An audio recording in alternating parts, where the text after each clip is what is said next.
it makes me think patient care is like Albania. You can't really understand it by reading about it. You have to go there. So we have as our first speaker someone who has gone there in patient-centered care. Dr. Mary Walsh chairs our ACC Patient-Centered Care Committee. She's going to talk to us on the evolution of patient-centered care and its relation to cardiovascular outcomes. Minnow.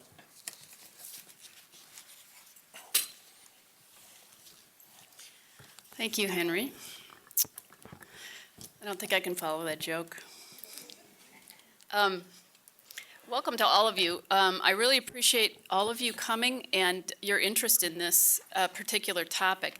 Henry kind of stole my thunder because I was going to ask you to raise your hand if before today you understood what patient-centered care meant. Raise your hand if you fully understand what that means and why people are using it. Okay, good.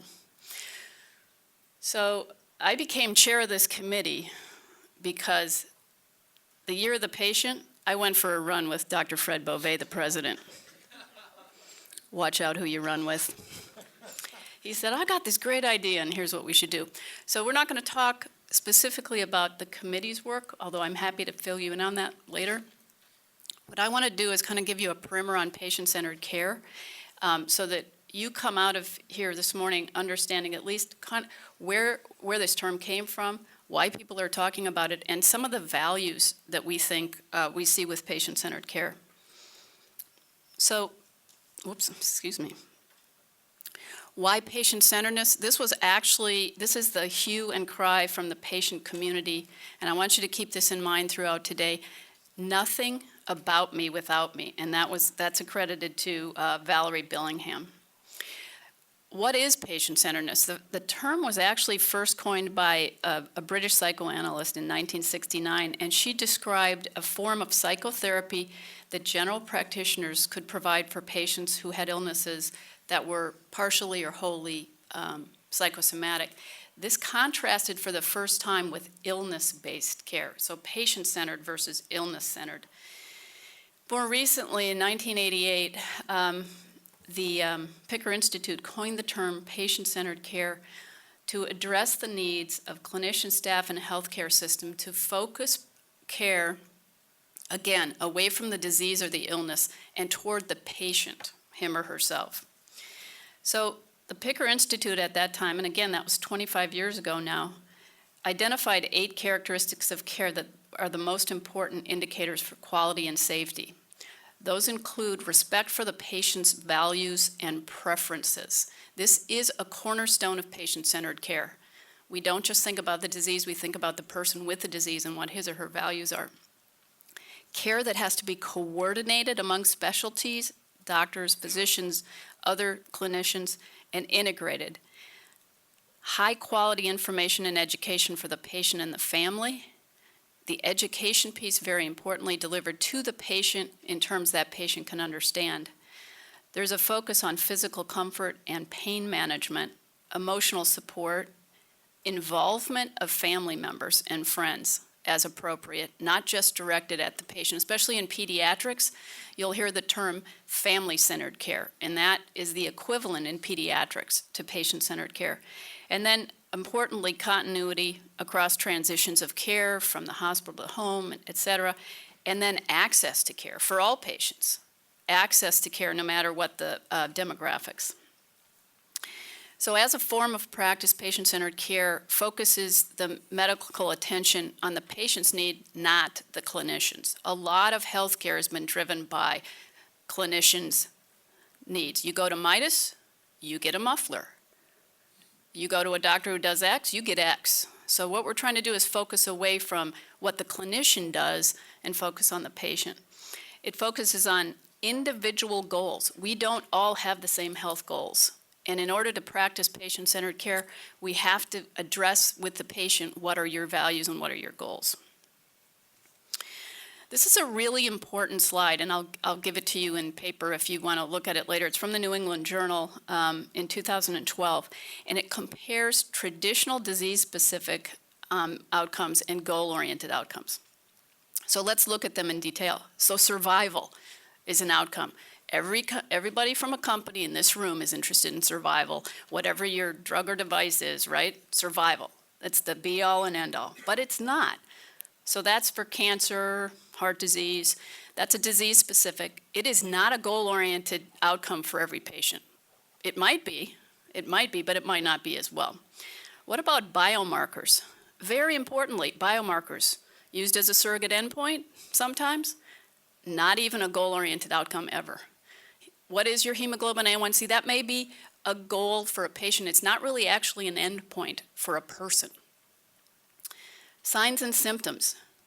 We track signs and symptoms, my specialty, heart failure, transplant, so we're very interested in breathlessness and edema, etc. But what the goal-oriented outcome is not demonstrating alleviation of that from the clinician's perspective, it's from the patient's perspective. And really importantly, functional status. We love to show functional status changes, especially in trials, as surrogate outcomes. For patients, I might identify a patient of mine who has New York Heart Association functional class 3 symptoms of heart failure, but what that patient's outcome as a goal-oriented outcome would be to be able to walk to the mailbox without having to stop. So we kind of have to rotate our goals. When we think about patient-centered care, we're really in that goal-oriented outcomes, not always the traditional outcomes, although survival is important to many of us. John already showed the Institute of Medicine core principles. Among them, most importantly, is patient-centered care, among those other attributes. And the Institute of Medicine defines patient-centered care as healthcare that establishes a partnership among practitioners, patients, and their families to ensure that decisions respect patients' wants, needs, and preferences, and that patients have education and support that they need to make decisions and participate in their own care. The Commonwealth Fund has identified 7 attributes of patient-centered care, and they're familiar to you now from what I've already said. Access, patient engagement. Patients aren't always used to being engaged in this process. I can tell you in my practice, I've been trying some of this patient-centered care. It's a little rough sometimes. Sometimes they say, "What do you want me to do?"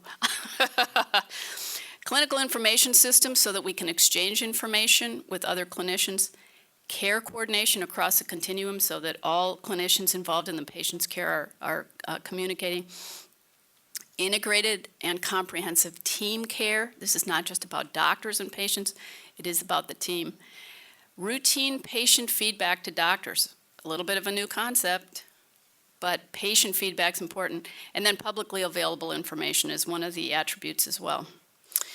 So the elements of patient-centered care involve communication, health literacy that is addressed to that individual patient, education that comes from the clinician to the patient, shared decision making. I'm going to talk to you a little bit more about that in a couple of slides. Collaborative care planning and goal setting, and patient empowerment and self-management. So why do we want to do this? What's the big deal? Patient-centered care has already been demonstrated to improve disease-related outcomes and quality of life. It has been demonstrated to increase patient adherence to meds and improve chronic disease control. It clearly addresses racial, ethnic, and socioeconomic disparities in care and outcomes, and it reduces the use of diagnostic testing in some procedures. Most of the literature on patient-centered care comes from the primary care literature. We don't have a lot in specialty care yet. That's why we're involved. How does patient-centered care affect the practice of medicine? Consumers are clearly now in a position where they're seeking greater value from clinicians. Mechanisms for assessing patient experience are already public. You can go on the Hospital Compare website and look up how your patients think you're doing.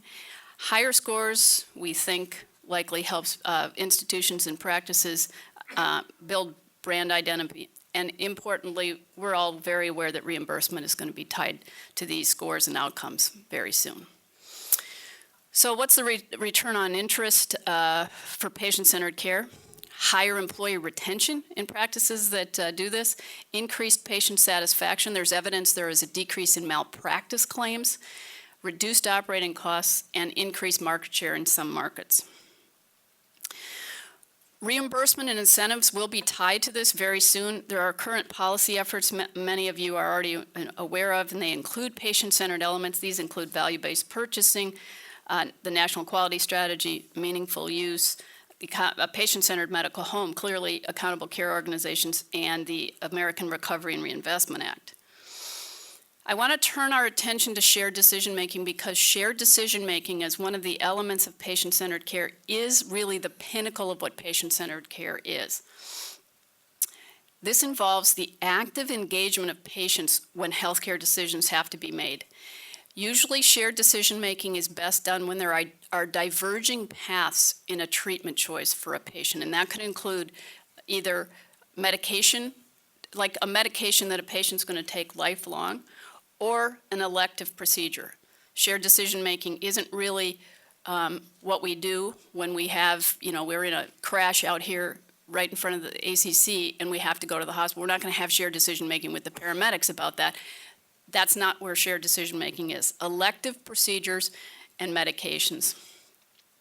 This is from a great paper in the New England Journal a year ago, stating that clinicians need to relinquish their role as the single paternalistic authority and train to become more effective coaches or partners of our patients, learning, in other words, to ask what matters to you as well as what is the matter. So these are the respective roles of a clinician and a patient negotiating a decision in several different decisions. So as I said, like with an automobile accident, similarly, surgery for a ruptured appendix, that's pretty clinician-driven. Recommendations given, the patient usually accedes to that. Cosmetic surgery, entirely patient-driven. Clinician input, but patient-driven. With medications, dual antiplatelets after a drug-eluting stent, very clinician-driven, although with patient input. Statins now versus should we give a trial of 3 months of diet is a more patient-driven. So not all decisions should be in this balanced shared decision.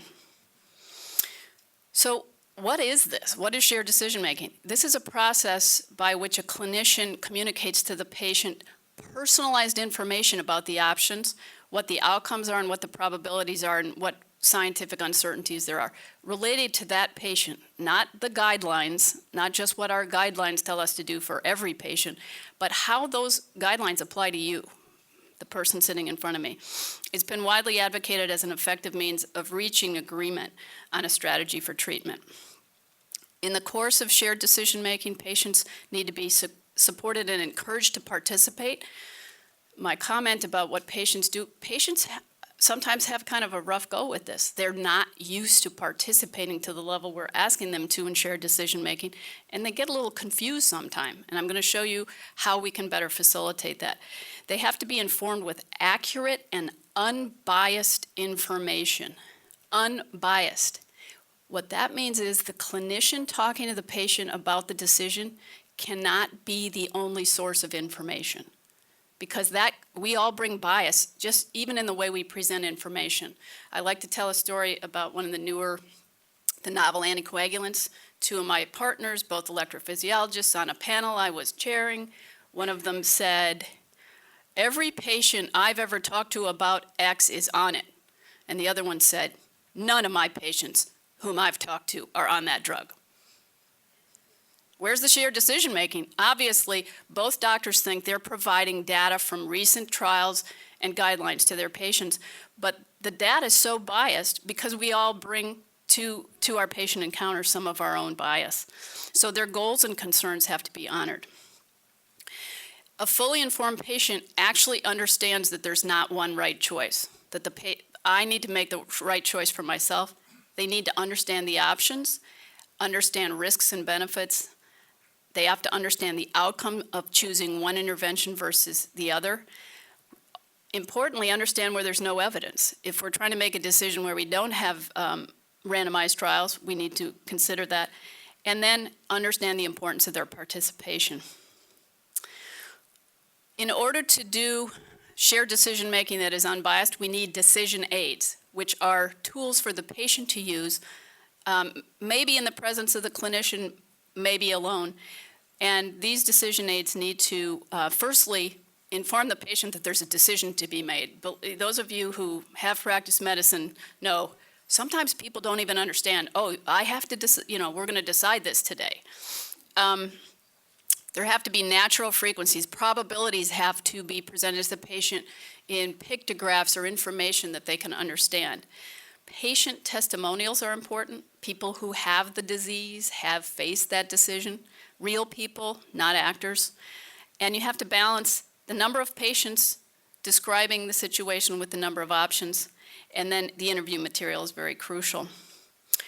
Some of the decision aid issues can be that one option looks like it has more advantages. One option takes more time to explain. One option's more familiar with the patient. That's very common. People they read the newspaper, people are much more familiar with option A versus option B, and a good decision aid will help avoid that. Obtaining the patient interview information is difficult sometimes, and sometimes patients are a little bit skeptical. If you had to make a decision today on whether or not you wanted to have surgery on a herniated disc, you could go online and use this decision aid. I like to take it away from cardiovascular medicine. So here's what it helps you do. Get the facts, so there's all the information about what a herniated disc is and what it might do to you. Compare your options. Not having surgery, medical therapy versus surgery. Number 3 is your feelings. How do I feel about this? I'm the type of person, it'll ask you questions like, I'm the type of person who just can't get over things unless I'm going to get it taken care of. So that might say, well, this may nag on your head and you may need to have surgery for that reason. Then there's your decision, and then you have to go back and rethink your decision. Your summary, then you're ready to talk to your surgeon and say, okay, here's where I am. Okay, so that's done independent from the surgeon though. So a recent Cochrane review on using decision aids versus usual care has shown a decrease in decisional conflict for patients, reduces the passive nature of decision-making on patients. It has positive impacts on communication and satisfaction, and it's reduced the choice of elective surgery, PSA screening, and menopausal hormones. So with information, people make different choices. Again, there's other information recently that patients clearly choose different treatments after they become more informed. In a recent study, you may all be aware of this, of elective PCI for stable coronary disease, nearly 90% of patients believe that a PCI would reduce their risk of heart attack despite definitive evidence to the contrary. Frighteningly, some of the doctors surveyed thought that too, including interventional cardiologists. However, once patients are more informed, they change decisions. Hysterectomy, this was prostate disease, 40% fewer requested surgery after understanding the decision. A British trial showed a decrease in surgery for abnormal menopausal bleeding with shared decision making, and a decision aid for coronary disease in Toronto showed a decrease in surgical rate for patients with stable angina when they understood the difference between surgical intervention versus medical therapy. And the last thing I want to end with is really, this was a call to arms on the part of Emily Lee and Zeke Emanuel in the New England Journal last January, which I thought was fabulous, and I don't know if it was listened to by the United States government or not, but the ACA does aim to facilitate shared decision-making. It's in the ACA if you've read the whole thing, but nothing's happened yet. So 2+ years now in, and they stated that they believe that the Centers for Medicare and Medicaid should begin certifying and implementing patient decision aids, aiming to achieve goals that include shared decision-making, improving the quality of medical decisions, and reducing costs. And they were very bold in their statement that they thought that the most critical to begin with were the 20 most frequently performed procedures to actually require that clinicians use decision aids. And they even outlined an approach to this. CMS could certify the existing decisional aids, require their use. Reimbursement could be tied to it. In fact, eventually we could be penalized for not using decision aids. The documented aids could be used as a quality metric for patient-centered medical homes, accountable care organizations, et cetera, et cetera. And then even if they pulled in PCORI, saying the Patient-Centered Outcomes Institute could be incorporated to certify the aids and used to provide feedback to the physicians and other clinicians. And I'm going to end with that. I'd be happy to take questions now, Henry, or, yeah, and, or talk further about what the college is doing currently, or we'll wait till later on that. Let's open the floor. Comments, questions, your own experiences. Anybody, please.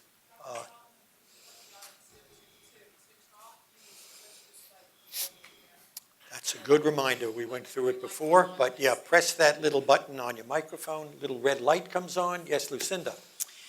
I just ask you, based on your study, to share with us what you think the state of the art is in assessing health literacy in direct patient Yeah. care. You know what? I'm going to kick that to Ms. Hughes down here, who is an expert in health literacy, and she's on our committee and is much more expert at health literacy than I. So if you've seen some of the really great materials that come out of the American Medical Association, you see this very sincere person saying to the patient, how happy are you with how you read? How far did you go in school? And I think in a perfect world, we would maybe interview our patients like that, and maybe in settings like cardiac rehab, when you have a long association with the patient that grows over time, or maybe in diabetes education, that's practical.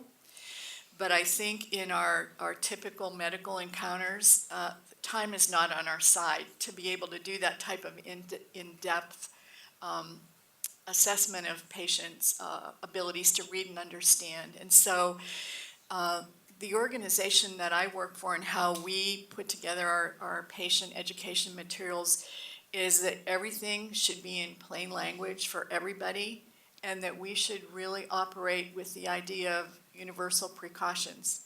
And so we assume that everyone may read only at the 7th or 8th grade level, and most people like to understand information about their health verbally at the 5th or 6th grade level.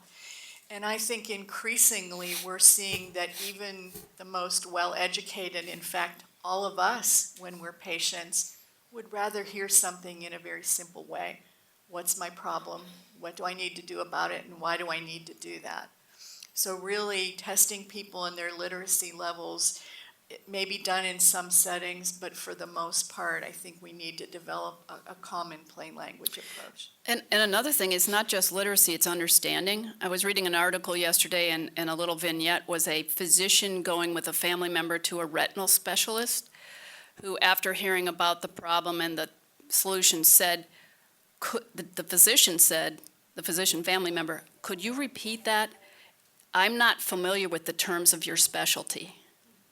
So we all have a certain degree of literacy in some ways, and then, you know, you can have something else wrong with you that you've never even heard of. And it's a lot to, so I think there's literacy and understanding. This is not new. Firstly, educated people are not always health literate, as you pointed out. You can be very educated, but in terms of health. The other thing is, people, when they come out of a physician's office, educated or not, you ask them what they remembered from that encounter. It's minimal. It's absolutely minimal. And this problem goes back. Cicero, the Roman philosopher, said, if you wish to persuade me, you have to think my thoughts, feel my feelings, and speak my words. And that goes back, a few years before your and my time, John. So this whole thing, and there's a nurse advocate you may know, Sally Oken, who has said medical terminology, it's too jargonized. We use acronyms and so on. And the question is, how do we humanize the way we talk to patients? I don't think we as a profession have solved that. I know in pharmaceutical industry, when you do consumer stuff, it has to be the Frye test, it has to be a certain number of syllables, and it has to be down at a certain reading level. But even then, is a real problem. I don't know how some of you are resolving that in what you do. I'd love to hear your experiences. Some of the pharma people want to comment on how you manage consumer communications. Nobody wants to divulge. All right. Yes, I have a related question. Does this construct, is it the same for all populations, or is it adapted at all for subpopulations like women or African Americans? No, well, no, because it's patient-centered. It's the individual patient, so that whether, whether sex or ethnicity is involved, it's that specific patient. yes, Dr. Edelberg. So how is the college going to lead this, developing the decision-making, aids for their members and more importantly for their patients? You're a plant, because I want to talk about what we're doing, yeah. We have embarked on a pilot, two different pilots. We are in the Championing Care, which is the aortic stenosis education, TAVR related quality initiative. We'll have a shared decision aid involved in that, so that'll be for the first time.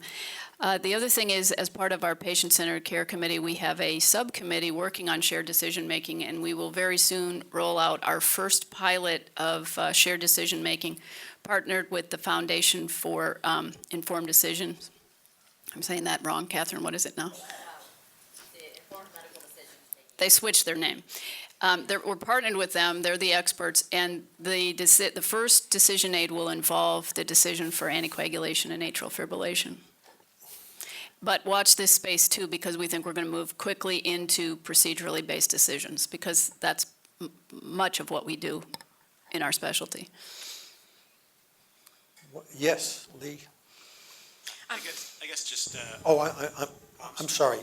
I was pointing to Lee, who's right behind you, Greg. Okay, thank you very much, everybody, so far for your wonderful presentations. My question is, so there was a quote that was shown from Peter Drucker about measurement, and I serve on the as many representatives in this room as well. I serve on a group called the Pharmacy Quality Alliance, and we are developing medication-related quality measures. Some of these related to medication adherence are being incorporated into the Medicare Part D requirements for quality. But my question goes to, you mentioned an article that when we take it to the patient level, what's important to them is, in many cases, the functional outcome. And so I'm really, I mentioned the Drucker quote because we are all, in our eagerness to wear our quality hats, to sometimes start with the measures of what's easiest to measure, Right. where the data are. Right. So if you could just talk for another minute about the extent to which these functional relationships are being elicited from the patients, and how you see that going in terms of the formal quality measurement status. Or we could come back to that later in the day. Thank you. No, I think that's a great question. And I think that although I did draw out the parallel between the disease-specific and the more patient-oriented goals, they're not exclusive. So, for example, hemoglobin A1C can be a patient goal if the patient is fully understanding the fact that if we provide information that the literature suggests that with this, achieving this goal gets you X. As long as we don't use, in the heart failure world, somewhat sadly, we have sometimes some have driven their patients to wanting to have a BNP drawn every week to see how they're doing. And for those of you in that field, that doesn't really have anything to do with how that patient's doing. So I think that eliciting the goals is the big issue, and we believe that with shared decision-making, those goals become part of the common parlance in the exam room, which we've started, just in my practice, we've started doing 6-minute walk, so we can talk about the fact that we're trying to improve that as a measure, and also the Minnesota Living with Heart Failure, so we have patients in touch with, it's how I am and how I'm doing that she's interested in. So I think it's a long road, but I think shared decision-making will pull that out. Greg, you. I continue to practice medicine like yourself, and so one of the tensions that I feel that we face is this reward system in general for physicians has been right that we get paid for what we do, not so much for what we think, because the thinking and the communication takes time. So I'm wondering, given your perspective and how important patient-centered outcomes are, which I totally agree with, how do you deal with that in your own practice when there is a reimbursement barrier, and/or maybe you see that as one of the key linchpins to making this happen, to pay practitioners for taking time for decision aids and so on? How do you deal with it? I'm not using decision aids myself yet because there aren't any for the decisions for example, I speak to a patient every 2 to 3 days about the primary prevention defibrillator decision. And I give what I call my spiel. And I want to stop giving my spiel because I realize after learning all that I've learned since that jog with Fred Beauvais, that my bias is right there in that room too. So I don't have, formal shared decision-making, and my answer is I try to do it the best I can and keep on time, but it's still an E&M-based world, and until some of the measures recommended by Zeke Emanuel, I don't think, until we get paid for shared decision-making, no one's going to do it. I truly believe that. And we also think at the college, when we move into the procedurally based shared decision-making, we know that it will decrease the number of procedures done, just as it has in elective surgery. And we know that we're preparing for population health, not reimbursement. You do a procedure and you get paid. So we are positioning ourselves for the future rather than for the current state. Yes. And to follow up that question, it's actually what I was thinking. When you go through this, Can you speak into the mic better? when you go through this, this presentation, very interesting. I think that everyone in this room has a shared goal in getting to that process around patient-centered care and shared decision-making. To me, that missing component is the health systems, the insurers. So to take it a step further, my ignorance around it, does the college have involvement with the insurance companies to help drive this agenda with the health systems? Has there been any level of engagement, looking at ECC, obviously from having a very prominent position especially in the cardiovascular world, has there been engagement with the insurance companies and the health systems around this? Not the health systems yet, but we've begun by engaging with the payers because they're the ones who are going to grab it first and say, yeah, we realize that this is going to and the biggest barrier is not so much that they're interested, but how do we measure it and how do we prove that it happened? We need to have it. And so we're hopeful we'll tell you more about CardioSmart later on in the day, but we're actually hopeful that that portal may help the clinician and the patient be able to prove patient number 12345 went in, did the shared decision aid before this decision was made. The other barrier, though, I will say is I have a big practice. I'm telling you what, the patient barrier is huge. They just look at you sometimes and like, what do you want? Which would, and then the question, well, if it was your mother, what would you do? And so I think it's all of our jobs to help engage the public in the fact that it's really you should question and you should decide. And patients always come in with literature from the internet and they apologize. And I say, don't apologize. That's fine. Some of it, we may discount this thing and that thing, but so I think until the general public understands you're going to be responsible for, and maybe their insurance company to say, guess what? You're not going to have surgery until you do something like this. That's when it'll take hold. Yes, Barbara. So have there been any studies to indicate whether shared decision-making has as great an impact or value when there's not a procedure but a lifestyle adaptation that's required? So as you look at things like heart failure, hypertension, this is not an either or, you will have this procedure or you won't. It's more of a lifestyle adjustment. You mean if there's more uptake of the lifestyle change? Yes. Not to my knowledge, not that I've read, unless others know. A lifestyle change, no, and everybody comes back to diabetes. Somehow A1C control does have to do with patients deciding to do, it may be medication or lifestyle change. That's the one area I know there's some data, but there's not a lot. The other thing, this discussion is bearing on something that I hope we'll raise later about paying for value. That's what insurers want to do. That's what everybody says.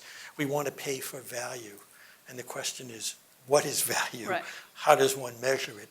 Everybody here may have a different view of what value is. And it's a question I hope we'll come back to later, maybe during the panel and so on. Any other questions? Yes, sir. Just one comment to the last question. You know, if you look at patient activation measures and you follow those, you can definitely track a reduction in costs, and you can track an improvement in patient outcomes in certain studies. So I think there is a measurable way that can prove that, and that's really, the patient activation would really be a part of the centered care approach and more of a metric of that. So I think there is a connection. And just to piggyback that, again, another term I think is patient self-management, and I think the literature is growing on that approach to engaging patients in self-management. Right. Okay. Thank you. Oh, yes. Okay, I'm sorry, Henry. Don't Thanks. go. Just where's- a couple quick points, food for thought per se. So this is all great. So has the college had any conversations about, taking this to a level of curriculum development within academic medical centers, medical schools, et cetera, and making it a part of the curriculum? So that's one thing I wanted to post. And then secondly, there's societies out there like the Society for Participatory Medicine they're embarking on a mission of making the experience for the patient more participatory for not only them, their caregiver, et cetera, but trying to bring everybody together, the healthcare professional, payers, et cetera. So with that in mind, the college might want to think as you go down this road is maybe having some sort of something like a pledge that your members take that they pledge that they will engage in this type of patient-centered approach, and then also empowering the patient to nominate their doctor. That, hey, my doctor's doing this, and I want your organization to know, I want my friends to know, so empowering them to do it and connecting that with social media, et cetera. So just a couple thoughts. Dr. Harold. Well, I made reference earlier to the American Board of Internal Medicine Foundation, which is really almost like a policy think tank, groups of individuals that we just actually convened in Vancouver just a couple of weeks ago. And at that meeting, all the people you're alluding to, including Zeke Emanuel was there, the head of the AAMC, the head of the residency review group, and so on. And one of the focus points of discussion was how do we change the paradigm of medical education?